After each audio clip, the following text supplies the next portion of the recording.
Hi, welcome to SP army YouTube channel. என்னடா பண்ணி வச்சிருக்கீங்க இந்த ட்ரெய்லரை அப்படின்னு தான் இருக்கு. உங்களுக்கு வந்தா ரத்தம், எங்களுக்கு வந்தா தக்காளி சட்னியா? அதாவது எலெக்ஷன் டைம்ல எந்த மாதிரி படத்தை ரிலீஸ் பண்ணக்கூடாதுன்னு ஜனநாயகத்தை பிளாக் பண்ணாங்களோ அதே மாதிரி ஒரு படத்தை, அதே மாதிரி கூட இல்ல, ஃபுல் அரசியல்வாதி படத்தை ரிலீஸ் பண்ண போறாங்க நாளைக்கு. ஃபர்ஸ்ட் வாங்க இந்த ட்ரெய்லரோட மீனிங்கை பார்க்கலாம். அதுக்கப்புறம் லாஸ்ட்ல என்ன பேசலாமோ அதை பேசலாம். ஓகே, தமிழ் சினிமா பாக்ஸ் ஆபீஸில் முதலிடத்தில் இருக்கும் தங்க நட்சத்திரம் அவர்கள் தன் ரசிகர் மன்றத்தை இன்று மக்கள் மன்றமாக மாற்றியிருக்கிறார்.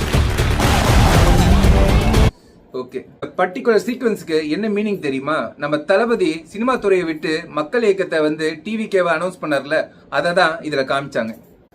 இப்ப வரப்போறது யாருன்னு நினைக்கிறீங்க? நம்ம குஸ்தி ஆனந்த் தான். அதையும் பாருங்க. இது வரைக்கும் உங்களை தவிர்த்து சினிமா நியூஸ் கிடையாது. எப்படி அப்படியே காஃபி எடுத்த மாதிரி பர்ஃபெக்ட்டா எடுத்து வச்சிருக்காங்க பாத்தீங்களா?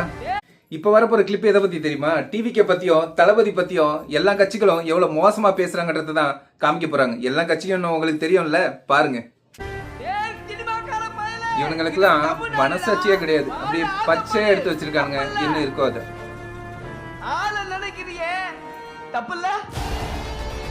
ஏங்க தமிழ்நாட்டை சினிமாக்காரன் ஆளக்கூடாது? மக்களை நேசிக்கிறவ யாரா இருந்தாலும் ஆடுறதுக்கு அவங்களுக்கு தகுதி இருக்குது. இவங்கள மாதிரி மொள்ள மாதிரி ஃப்ராட்லாம் ஆடுறாங்க, சினிமாக்காரன் ஆளக்கூடாதா?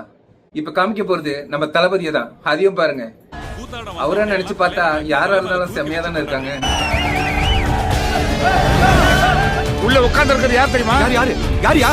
எவனா இருந்தா எனக்கு கவர்மெண்ட் தான் எனக்கு எல்லாமே. ஆட்சி மாறும், காட்சி மாறும். சார் அத்தனைக்கு இங்க பதில் சொல்ல வேண்டிய வரும். சார் அரசியல் பேசாதீங்க சார். யார் அரசியல் பேசக்கூடாது? பேசுறேன் என்ன?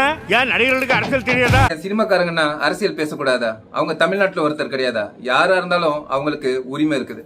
யாரால முடியுமோ அவங்க அதை செய்ய போறாங்க. ஆனா இவங்களுக்கு அது தெரிய மாட்டேங்குது.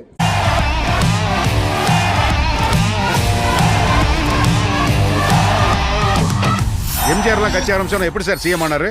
எங்க தங்க தலைவன் அதே மாசத்துல தானே இருக்காரு.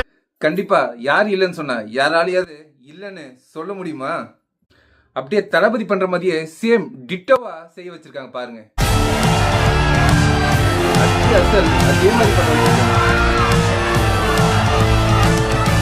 ஏ ஓம் சக்தி பராசக்தி. சரியா? இப்ப நம்ம மேட்ருக்கு வருவோம். ஜனவரி மாசம் ரிலீஸ் ஆக வேண்டிய படத்துக்கு ஒரு மாசத்துக்கு முன்னாடியே யூஏ சர்டிபிகேட் கொடுத்து அதுக்கு கிடைக்கல. ஏன்னா இவங்களோட அராஜக அரசு தான் அதுக்கு காரணம். ஆனா இந்த படம் முழுக்க முழுக்க அரசியல் வாய்ந்த படமா இருக்குது. இதுக்கு யூஏ சர்டிபிகேட் கொடுத்து ரிலீஸ்க்கு அப்ரூவ் வந்துருச்சு. அப்போ ஜனநாயகம் தமிழ்நாட்டுல இருக்கா இல்லையா? இதுக்கு பதில் நீங்களே கமெண்ட்ல சொல்லுங்க. நான் உங்களுக்கு கமெண்ட்டுக்காக வெயிட் பண்றேன்.